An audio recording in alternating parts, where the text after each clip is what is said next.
आप कहाँ है पिताजी? कहाँ है पिताजी? कहाँ है पिताजी? कहाँ है पिताजी? किसका स्वर है ये?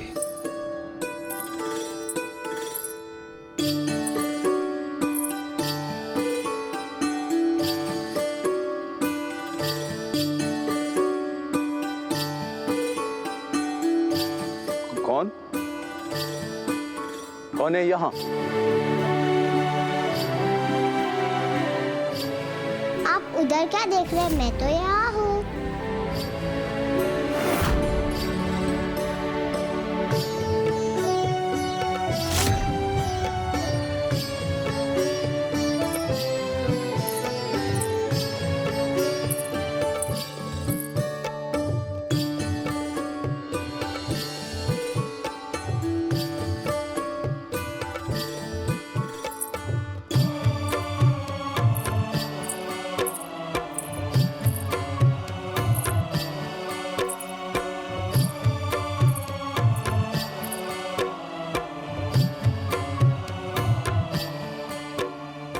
देखा तो सही दिशा में देखा तो मैं आपके सामने आ गई ना पिताजी।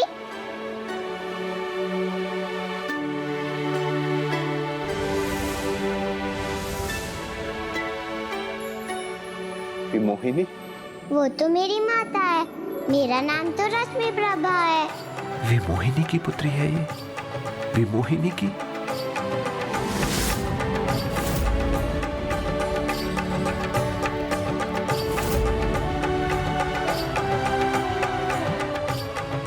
रश्मि प्रभा? हाँ पिताजी, आपकी पुत्री रश्मि प्रभा। पिताश्री, यहाँ कुछ बुरा हुआ है। आपका कुछ खो गया है जो आप इतने अंधकार में गिरे हैं।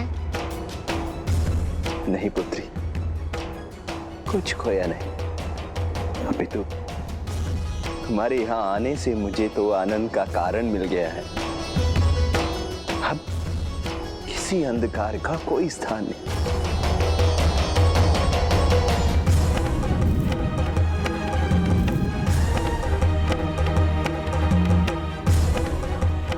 कितना अद्भुत है ये प्रकाश पिताजी।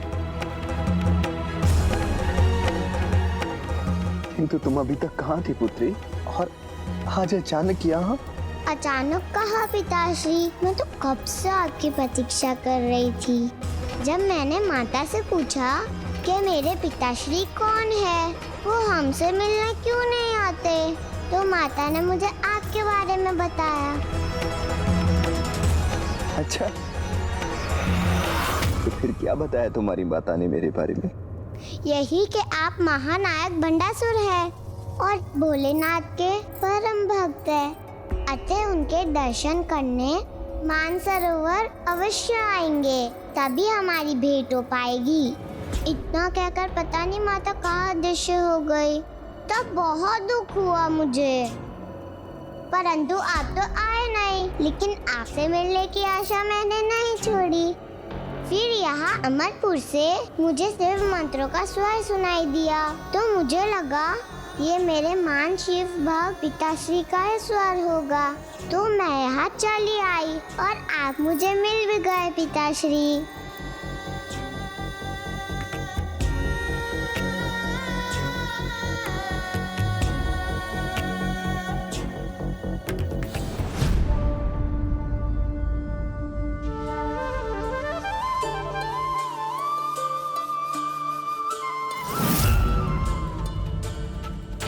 अब पूर्ण व्यवस्था हो चुकी है, तो हमें जगराता आरंभ करना चाहिए।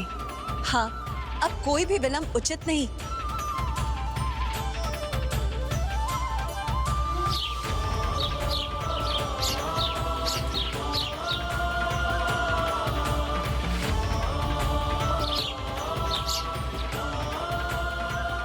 किसी अपरिचित की गंध क्यों आ रही है मुझे? कोई शत्रु भी है क्या यहाँ?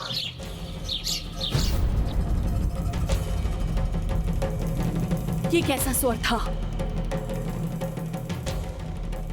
यहाँ तो कोई भी नहीं है। किंचित मैं अधिक विचार कर रही हूँ। अभी जगराते के शुभ अवसर पर मुझे अपना ध्यान भक्ति और सकारात्मकता की ओर ही केंद्रित करना चाहिए।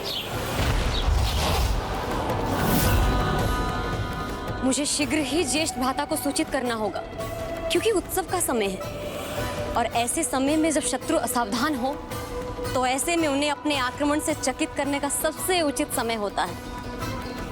अभी ये देवियां भजन कीर्तन करेंगी और मैं इनके विनाश का उपाय करूंगी।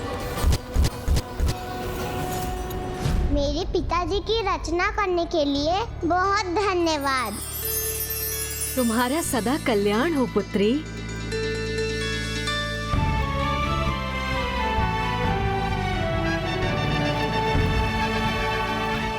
आप तो बड़े विचित्र और बड़े अद्भुत है प्रभु। क्यों? मुझ में ऐसी क्या विचित्रता देख ली तुमने? अपने इन बड़े बड़े कानों से संपूर्ण जगत की सभी बातें सुन लेते होंगे आप। और इतनी लंबी नासिका है आपकी, तो भोजन का है।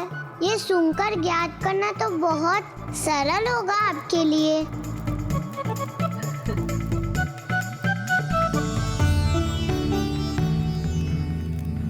पेट भी कितना विशाल है आपका, किंतु अभी तो बहुत बड़ा हुआ है। हाँ, सत्य कहा तुमने।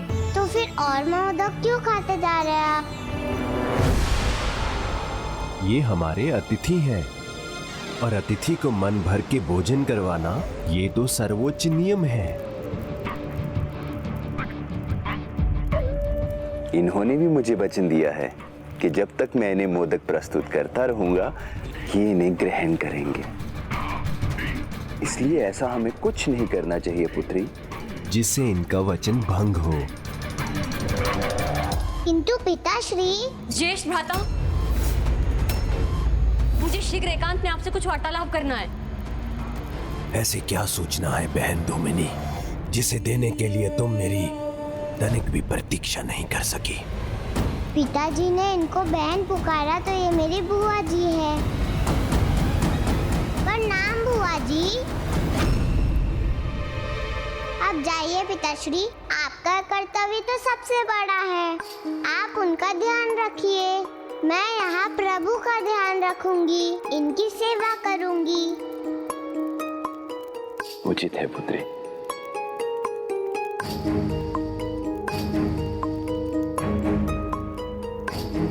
प्रभु, आपके लिए मेरा एक सुझाव है। आप धीरे धीरे खाइए, इस प्रकार आप खाते भी रहेंगे और आपका वचन भी भंग नहीं होगा। तुम्हारा सुझाव तो अत्यंत उत्तम है। अब ऐसे ही खाऊंगा मैं। गणेश की असुविधा का आभास तो इस छोटी सी बच्चे को भी हो गया। किंतु दुष्ट भंडासुर अपने आराध्य को वचनबद्ध कर पुत्र गणेश को कष्ट देने पर ही आतुर है, किंतु अब अपने कर्मों के जो बीज इस भंडासुर ने बोए हैं, उसके फल स्वरूप स्वयं भी भयंकर कष्ट का भागी बनेगा ये कुटिल असुर। अपनी पुत्री से मेरी प्रथम भेंट में बाधा उत्पन्न करने का क्या कारण था? आइए भ्राता, देखिए